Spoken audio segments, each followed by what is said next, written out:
Marisol Gándara, moi bons días. Bos días. Bueno, a primeira pregunta que se quero facer ten que ver un pouco ca túa identidade. Supoño que te defines como poeta ou non. Si tivera que preguntarche quen é Marisol Gándara, como farías? Eu creo que me definiría, ainda que moitas veces non este ben visto, moita xente o considera extraño e tal, creo que me definiría primeiramente como camareira, ainda que sea un pouco extraña, sí. E supoño que un pouco como poeta tamén, pero non como poeta nese sentido de algo que construes, sino como algo que para min é unha necesidade. Ainda cando non quero escribir, teño que escribir. É algo irremediable. Ainda que só sean 2 versos rápidos nunha servilleta, é como un desafogo. Pero foi dende sempre esta necesidade ou eu creo que sí, fuchela construindo? Eu creo que foi dende sempre. O que pasa que ao principio empezas un pouco unha forma un pouco montaraza, así un pouco sin saber por qué, como e a que te estás referindo. E despois por influencia vas lendo e vas te dando conta de que aquelas frases eran principios de poemas, ¿no? Ou era un intento de expresarme. Eu creo que simplemente escribía frases ao principio e despois foi cando cheguei á conclusión de que o mellor era unha forma de... Empezaron a ter sentido, non? E empezaron a ter sentido e tomaron forma de poema incluso ás veces. Por que camareira de primeiro? Porque foi o que me axudou a pagar as fotocopias para presentarme a moitos concursos, porque creo que tamén moitas das miñas experiencias son de aí, sabe? De que tuve que traballar durante moitos anos como camareira e creo que os bares son unha escola importante para todo isto de... A min gustame escribir, ainda que a poesía moitas veces está atada un pouco a ese mundo ideal e romántico, pero tamén hai outra poesía que está moi pegada á vida real e á sociedade, o sitio onde che tocou vivir. E creo que nese sentido os bares e esa soidade que hai moitas veces nos bares e toda esa parte que da vida que se vive moitas veces aí, creo que me cambiou. E unha posibilidade tamén de coñecer a alma humana, que de contactar con xente diversa que aparece por ali. Non sei se tamén é unha especie de plataforma, non, os bares? Sí, nese sentido, sí. Eu creo que sí, además creo que unha parte da sociedade moi concreta e unha situación moi concreta, especialmente creo que cando eres muller, detrás dunha barra e eu creo que aí creaseche unha identidade totalmente diferente da que podrías ter se non houberas pasado por aí. E son diferentes os bares, porque falaremos desto, non? Pero viviches en diferentes sitios.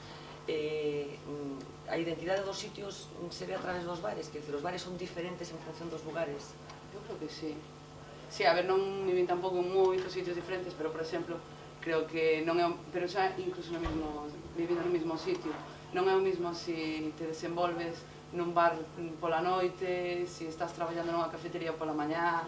Son contextos totalmente diferentes e algúns van a ter un perfil moito máis familiar, que te crea ao mellor outro tipo de... Tes outro debuxo, outra imaxe da sociedade que se estás traballando, por exemplo, un polígono, xa, vai ser unha cousa totalmente diferente que se traballa despois nunha zona como pode ser Santiago, na zona bella, con todo ese ir e vir de xente de un punto, de outro, totalmente distinto. Poden acabar desaparecendo ese concepto de bar sofisticado que ti estás transmitindo, que decir que pode acabar sendo todo un pouco como un gran Starbucks, por exemplo? Sí, creo que aquí vai tardar moito, creo que eso tamén é bo, pero sí, claro. Bueno, naciches en Saint-Julien, Francia, familia de emigrantes. De que xeito ten influído na túa vida esa circunstancia de formar parte dunha estirpe, digamos, vencellada a emigración? Nunca pensara, hasta non hai moito, nunca pensara de todas estas definicións que nos dá a socioloxía e que despois son como aplicables aos demais, pero caben para aplicalas a min. Creo que é inevitable que nos marque, o sea, nacín en Francia e de moi pequena viñen con miña nai para Ordes e entonces meu pai se quedou alá e entonces é como tes pai pero non o tes e entonces é unha, sí, inevitablemente vai acabar marcando, non tes ao mellor esa figura paternal nunca a tiven, pero sí que a tiven, entonces non chegas a ser orfa, pero tampouco tes a teu pai, é unha situación un pouco extraña. Non somente a túa vivencia, insistes nesa pequena biografía e que tes familiares que tamén participaron dese relato. Sí, claro, sí, o sea, meu avó, meu meus tíos, primos, meu irmán no seu día, o sea, así. De que xeito enriqueceu a familia esa circunstancia? Porque tendemos a pensar que a migración foi un drama, unha obriga de xente que tiña que buscar bueno, pues unha forma de vida lonxe. Bueno, hai mil historias da emigración desde ese punto de vista, pero que houbo de enriquecemento tamén para ti e para o teu entorno? Eu creo que houve, o que pasa é que creo que a parte rica da emigración, creo que moitas veces a xente non a quere ver. Creo que moitas veces hai esa especie de cortiña de decir foi algo malo porque tuvemos que ir obrigados, porque aquí non había traballo, e entonces cando volvemos estamos tan felices que todo o que pasou alá foi malo. Meu pai nese sentido doume a parte, a visión boa, no, que é dicir, estar fora da túa casa pero sentirte como na túa casa, que foi algo donde, además, eu xa era máis maior, entonces axudeille, non, ou vivín con el un pouco esa idea de adáptate a Galicia outra vez, no, cando el realmente non quería. Entonces non entendía moitas veces esta especie de caciquismo que hai aquí, el non entendía. Entonces creo que a parte boa, que moitas veces non se quere ver, no? Porque toda a inmigración, todo foi malo, creo que esa parte boa de abrirte o mundo, de ter contacto con outra xente, de aprender outras linguas, por suposto. Meu pai, que prácticamente marchou daqui sabendo as básicas de galego, castelán ou o que fora que lle ensinaban na escola, aprendeu a desenvolverse nunha lingua totalmente diferente, como era o francés, aprendeu francés, incluso sacou carné salá, o carné de conducir. Que chegou a unha sociedade que en moitos aspectos que estaba muitísimo máis evolucionada en todos os sentidos, había unha democracia consolidada, entre outras cousas, supoño que había inputs moi interesantes ali tamén, por contraste. E entonces o que máis lle costou, eu creo que foi eso, o volver a estar aquí e aprender un pouco a negar, no? A decir, eso, él sigue dicindo que para a inmigración foi bo, e eu sigo pensando que tamén, o que pasa é que seguimos, no, como esa idea de que é desastroso ter que marchar. Bueno, a xente nova sigue emigrando, parece que isto era unha cousa que acontecía antes, non, a xente nova aquí en Galicia sigue emigrando. Somos galegos porque somos emigrantes ou somos emigrantes porque somos galegos? Eu creo que a inmigración se dá en todos os povos. Quero decir, galegos, extremeños, ao mellor madrileños menos, non? Pero creo que todos os povos, en algún momento do seu desenvolvemento, foron emigrantes. A nós un pouco máis, pero lóxicamente porque a nosa inmigración e a inmigración da nosa xente vai nos afectar máis que, non sei, todos os andaluces que poidan emigrar ou todos os marroquíes, pero creo que todos os povos non momento. Entón, no presente, bueno, falaremos un pouco deso despois, non? Pero despois da crise económica, de todo o que está acontecendo, síguese plantexando a migración, esa fuga de cerebros, o que estamos falando, da xeración mellor formada da historia, síguese considerando un fracaso nunha sociedade que non é quen, bueno, pois de integrar a xente, de non obrigalos a marchar. Ti o consideras dese xeito que é un fracaso como sociedade, que estemos nunha especie de nova vaga migratoria? Creo que a migración en calquer pobo, independentemente de que sea sin concretar a nivel Galicia, creo que é un fracaso do goberno do país. Da persoa non, porque ti realmente creo que é para ti algo positivo e é cando tomas a decisión de emigrar posiblemente sea porque chegaches a unha situación moi comprometida económicamente, pero mayormente económicamente, e cando decides salir é porque decides salir desa situación negativa, entonces creo que para a persoa é algo positivo, pero o fracaso está claro que se un goberno non pode manter ou darlle traballo ou facilitarlle a vida a xente que ten dentro das súas fronteiras, está claro que fracasou. Bueno, despois de toda esta superposición, digamos, de identidades que de algún xeito facilita a emigración, rematas en Ordes. Mesmo estás participando nun proxecto que ten algo que ver ca identidade dun territorio, neste caso chamado Ordes, como decía. Por que Ordes? É o teu sitio de referencia, pero por que? Por que decides instalarte en Ordes? Supoño que maiormente por vínculos familiares, obrigas morais, etc. Pero porque foi o lugar onde me tocou vivir, quero decir. Houbera preferido ser de costa, pois posiblemente, pero tocou mi interior. Bueno, pois agora vamos a intentar, dentro desta situación complicada, vamos a intentar facer o mellor posible. Moitas veces a desgana ou moitas veces a disgusto, pero hai que seguir. Facías esa diferenciación de costa a interior, que me fai gracia, porque eu que son de interior tamén teño unha percepción de que hai máis vida na costa. Non, hai como dúas Galizas moi distintas, non? Sí. A Galiza do interior e a Galiza da costa, e eu ademais teño a sensación de que é unha reflexión que facemos os do interior, os da costa nunca se preguntan como sería se fosen do interior, non? Hai unha especie como de espello no que nos miramos os do interior, pensando que Galiza é costeira, pero que nós non o somos, non? Non sei se ti o pensas dese xeito. Eu creo que eles realmente non teñen esa necesidade, non? Quero dicir, nese sentido creo que as vilas de costa teñen a costa, pero só tens que darte a volta e aí tes o interior, e entonces eles non teñen esa carencia. Eu, por exemplo, no meu caso sí que noto esa carencia, no? de mar, a visión do mar creo que é algo enriquecedor totalmente, a parte de relaxante e demais. Entonces, claro, nós, os que somos interior, sí que temos esa carencia, eles non, porque realmente teñen as súas Galizas aí, nós temos só unha parte, moi fermosa, por certo, increíble. É descoñecida? Eu creo que sí, pero creo que eso é o que lle dá o punto de interés. Sí, porque se é algo que fora moi coñecido, que estuvera moi explotado e tal, non tería ese encanto, non ese punto máxico. Coqueteaches co xornalismo.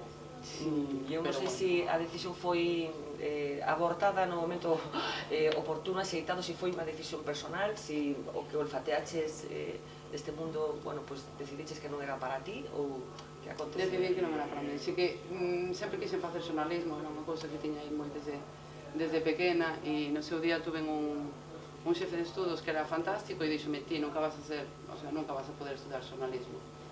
Vale, 16 anos e che rompen así. Bueno, por temas de notas e porque non levaba, non? Dando Relacións personais e sempre me vin moi atada involuntariamente, creo, pero sempre tiven aí un sentido de responsabilidade para coa miña familia, e o xornalismo non era incompatible. Totalmente, o sea, o xornalismo pídeche... Pero eso xa te decataches na carreira, quero dicir, sin estar nunha redacción aí Sí, claro, xo vin. Vin que non iba a ter esa posibilidade de poder viaxar todo o que eu quixera e poder volcarme e vivir buscando as noticias, e como vin que esa situación non iba a poder ser, ou iba a me xerar ao mellor moitas, non sei se traumas ou conflictos, preferín simplemente deixalo, pero bueno, que... E así que queres facer de maior? Que queres ser de maior? De maior xa son, creo, ainda que non quero asimilalo, pero supoño que dedicarme á ensinanza. Decidín... Pero como refuxio, porque hai moita xente que dice, bueno, a xente moitas veces acaba facendo unha oposición, que creo que é o teu caso neste intre, preparando unha oposición, moita xente dice, bueno, pues finalmente fago unha oposición porque é a saída que teño. É unha cuestión de vocación, é unha cuestión de quero facer isto, quero, bueno, pues ser profesora, no sentido máis noble da palabra, ou non, é un camiño... A verdade é que nunca... Antes de envolverme en todo eso de estudar xornalismo e dar clases e tal, nunca me vira como profesora. Creo que cando me vin dando clase, sobre todo a nenos pequenos e tal, cando me vin dando clase foi cando realmente dixen, por que non, sabes? O sea, nunca me planteara. O sea, fixen filoloxía, máis que nada por literatura, por intereses persoais, coa literatura, coas linguas, tal, pero nunca me planteara ensinar. Cando si realmente te ves ensinando é cando dis, ahora sí. O sea, foi despois, cando tomei a decisión tempo despois tomei a decisión de, bueno, meterme todo neste historia de opositar e demais, pero porque realmente creo que sí, o podo facer. A mí, vamos, pareceme, o de ser profesor ou de ensinar a xente, me parece que das cousas máis sagradas que hai. Non sei se ás veces pode producir un pouco de vértixe, asumir esa responsabilidade que podes acabar tendo como tutora de alguén. Eu, se botar vista atrás, hai profesores que determinaron moito que fun despois, non? Vos profesores e malos profesores, porque probablemente algunos máis os malos que os vos. Non sei no teu caso se sentiches ou se percibes que pode haber algo deso, da importancia que finalmente é ser mestra. Sí, a ver, é crucial, sobre todo, especialmente cando estás con determinados rapaces que teñen problemas persoais, que os ves, sabes, que ves que, pois, algún rapaz ou algunha rapaza pois pode ter problemas na casa, problemas con seus pais, do máis diverso tipo, e estás pedindo que faga condicionales en inglés, cando a rapaz lle dá exactamente igual. Entonces é difícil, decir, como consigues que unha situación non interfira coa outra, creo que aí está un pouco o de tamén saber ensinarlle aos rapaces ou demostrarles que a pesar das súas situacións persoais e complicadas e todo, teñen que cumplir con determinados estándares, porque ao final, cando seas maior, a vida vai che pedir eso. Vai che pedir que, independentemente das túas situacións persoais, no teu traballo, que no traducido na versión rapaces é a escola, pero que teñas que desenvolverte da mellor maneira posible e aparcar un pouco todo eso. E moitas veces os rapaces, creo que agora mesmo a escola é a primeira socialización, e creo que colaborar ou intentar axudar a que os rapaces socialicen da mellor maneira posible, creo que é importante. Creo que aí sí que é moi difícil e ás veces simplemente tens que abandonalo e decir, pois non vai a poder ser. Pero bueno, sempre sigues intentando e vas aprendendo moitísimo. E agora penso nas primeiras clases que din e sinto vergonha. Como puiden dicir aquelo, facer aquelo. Pero bueno, son todos como en todas as profesións cometemos errores. Bueno, falábamos antes do xornalismo, hai un debate na profesión de que está acontecendo co xornalismo nestes momentos. A crise económica desta da que falamos ten unha doble crise no caso do xornalismo, que ten que ver con unha crise de modelo, que a aducción das novas tecnoloxías, que a aparición de internet gratis total. Xa como espectadora do xornalismo, estás atendida, quero decir, atopas as cousas que buscas cando sientes a pulsión de estar informada? Creo que estou saturada ás veces, máis que atendida, estou demasiado atendida. Creo que ás veces hai que facer un exercicio que moitas veces non facemos, pero que deberíamos facer un exercicio de crítica total, porque hai información de todos os lados, en todos os formatos. Os asuntos máis serios tratanse da forma máis humorística posible, os asuntos máis cómicos tratanse de forma seria. Entonces creo que é moi difícil facer unha boa escolma de todo o que hai. Creo que nese sentido estamos moi saturados. E sobre todo infoxicación, moito ruido ademais tamén. E creo que nese sentido o que máis acaba abundando son o máis xornalismo. O sinto, creo que é difícil encontrar bons debates, vía o vemos sempre un bo debate, pero é difícil encontralos. Ao final, moitas veces téndese a ese, non sei, un pouco a... Un sálvame feito... En política, ás veces vese como unha cousa así, como moi extraña, que non... Creo que non conduce a nada, creo que simplemente é moito matar o tempo e encher horas. Bueno, estamos nun momento particular, eu non sei se tes esa percepción, eu vivo con unha certa sensación de gravidade o momento presente. Eu porque estou moi metida aí na fariña do presente, porque fun vivindo prácticamente día a día o que iba acontecendo. Decía, chegou esa crise económica, crise institucional, crise política, aparición de novos espazos, 15M, nova forma de representación, moita xente que quedou polo camiño, unha desigualdade que parece que chegou para quedarse, Europa sendo cuestionada, refuxiados que están vivindo ao noso lado e que decidimos que non están. Eu non sei se ti tes esa sensación de que estamos nunha especie de pliegue histórico. Despois da enumeración que acabas de facer, sí, sin duda. Pero, mira, agora mesmo que estou un pouco desvinculada de toda a actualidade, de todas as novas, e irremediablemente acaban chegando, ainda que non queiras, non? Pero, bueno, por estar co tema da oposición e tal, pues me desvinculei. Pero sinto todos eses plegues e todos eses movimentos convulsos da sociedade, estamos vivindo estudiando historia inglesa, historia norteamericana. Entonces, ao mesmo tempo que son pesimista, porque estamos abocados de alguna forma ao fracaso, tamén son optimista porque sei que van a chegar os ciclos.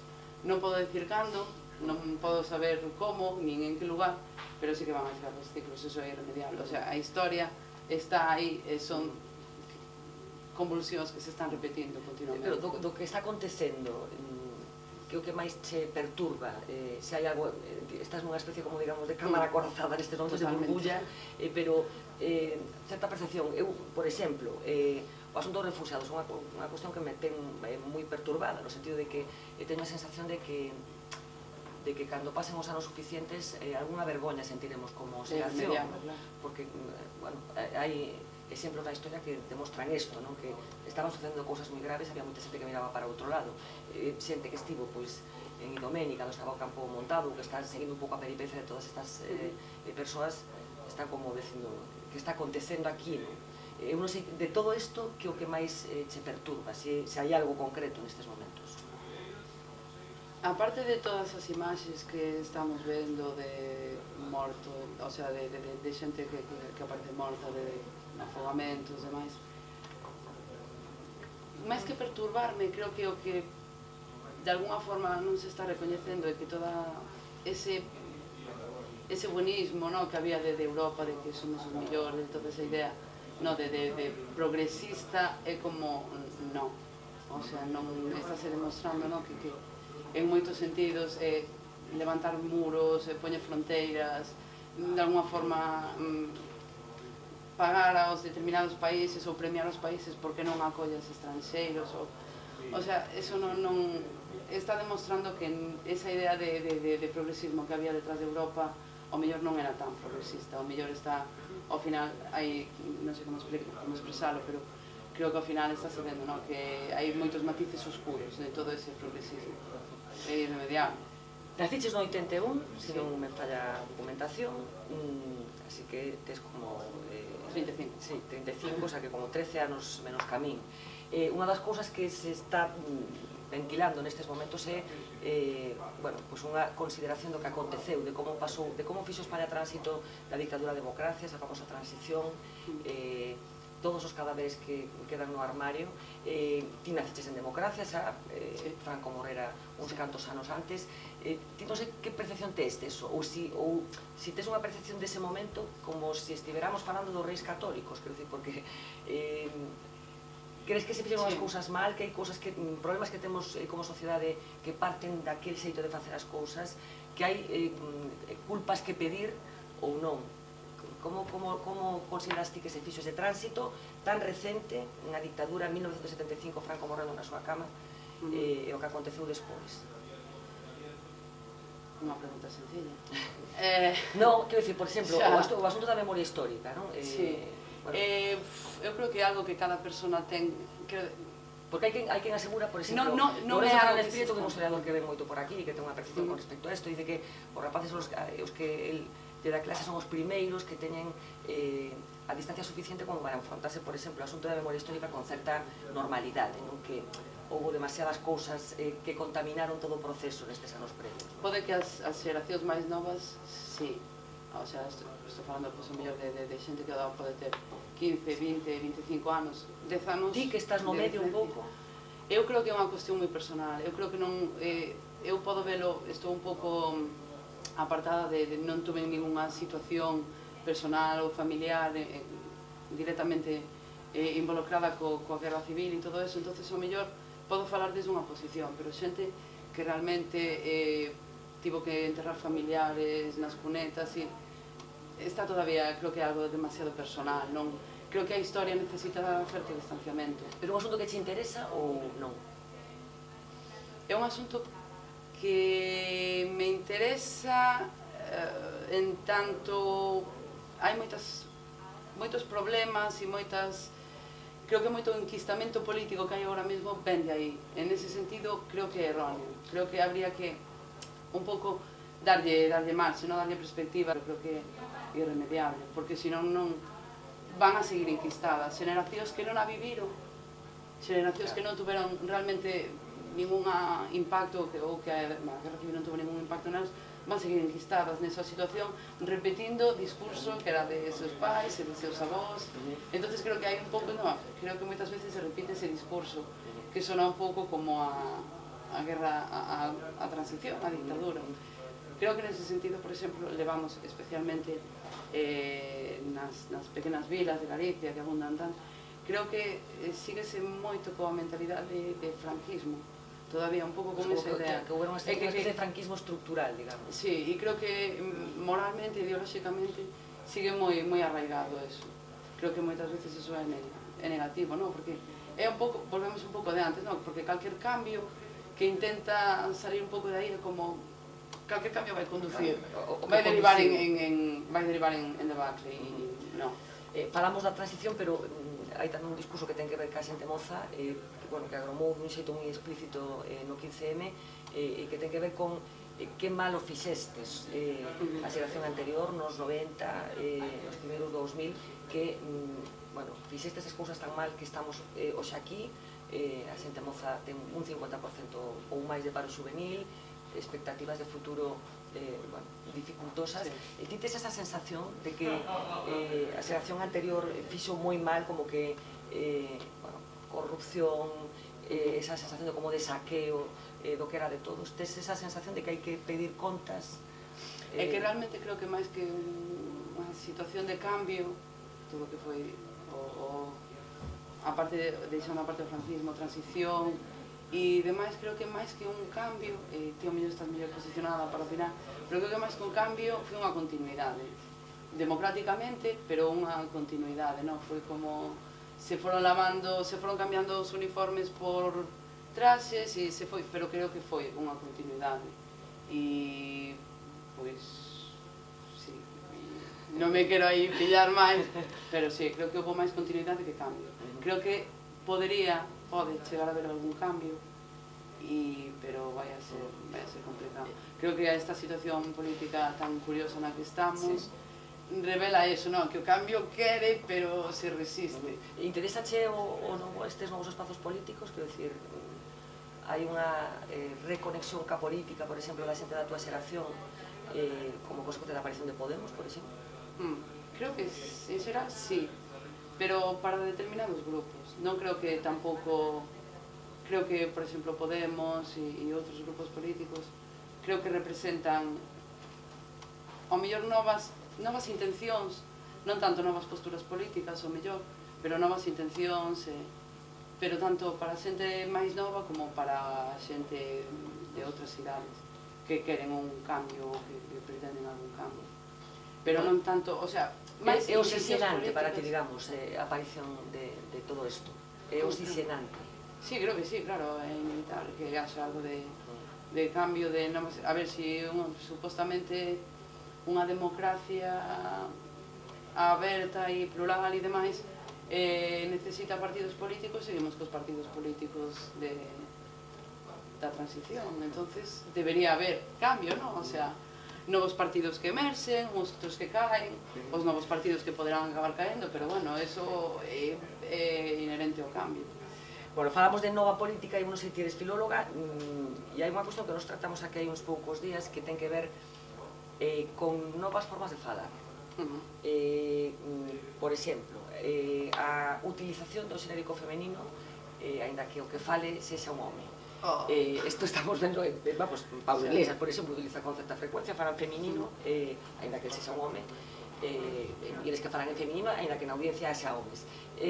Faloche concretamente por isto, porque despois quereche facer alguna pregunta de muller, de que significa ser muller, pero en concreto desto, a visibilización a través da lingua dun determinado debate. Eu non sei como vesti, se crees que é unha impostura electoralista ou se é importante dar este tipo de batallas tamén. A ver, por un lado penso un pouco como pensa, non? A maioría da xente que é un monza de linguaxe innecesario, que sempre se falou así porque vamos a andar ahora cambiando. E por outro lado penso que, ao mellor, o que se fixo sempre, como se falou sempre, a linguaxe que se utilizou sempre, ao mellor non era a máis correcta. Entonces creo que, por exemplo, eso que revela basicamente, por exemplo, en castelán, despois habría ao mellor que mirando un pouco, non? Por lingua, porque a marca de xénero en inglés, por exemplo, é totalmente diferente e tal. Pero, por exemplo, en galego, en castelán, claro, hai que facelo, o sea, o xénero está moi marcado sintáctica e morfolóxicamente, e entonces o feito de que caíamos na conta deso, que pode parecer moi ridículo e demais, pero é necesario, porque como decir, toda esta xente, que basicamente eran mulleres, que nunca se tiveron en conta, que non falaban, a linguaxe como reflexión dunha sociedade, ou facían dunha forma moi reducida, están agora aí, e entonces teñen que utilizar as súas as e as súas marcas de xénero, entonces creo que nese sentido é inevitable, necesario e bo. Lendo un dos teus poemas, Turbémonos más, creo que ten un tempo xa, sí. Lembrei esa frase de Santa Teresa, non sei se viña por aí a cousa. No, No, era un pouco máis que nada, era un pouco un xogo de palabras pero bueno, creo que, por exemplo, Santa Teresa de Jesús é desas mulleres que o feminismo nunca reivindica e digo eu, non sei por qué, porque creo que no seu momento foi innovadora, feminista, aparte de, bueno, evidentemente muller, pero creo que non foi, vale, dentro da iglesia, pero é que non tiña outra opción. A forma de separarse do patriarcado, supoño. E, claro, é un pouco loitar contra o sistema dentro do sistema. E, por exemplo, a cultura era no único, entonces ela foi reflexo da súa época. Quero dicir, era o máis parecido a feminismo que naquel momento podría haber feminismo. Completamente de acordo. Entre comillas, non? Porque... Pero bueno. Como ser muller nestes momentos? Pois de moitas formas, en moitos contextos. Bueno, si queres selo, non? E si queres, porque despois están as non mulleres, non? Ou esas mulleres extrañas que non se preocupan, ao mellor, non se preocupan tanto do canon, non se preocupan, ao mellor, pois de estar guapas, de cumplir con determinados estándares, non se preocupan de ser nice, por exemplo, que como que parece que tes aí unha cousa extraña dentro, non? Ou como que non queres ser nai e eres muller. Entón, creo que hai que intentar ser muller da mellor maneira posible no contexto que che tocou vivir. E sabendo que moitas veces vanche marcar camiños que vas a ter que tomar a decisión si queres ou non queres seguirlos.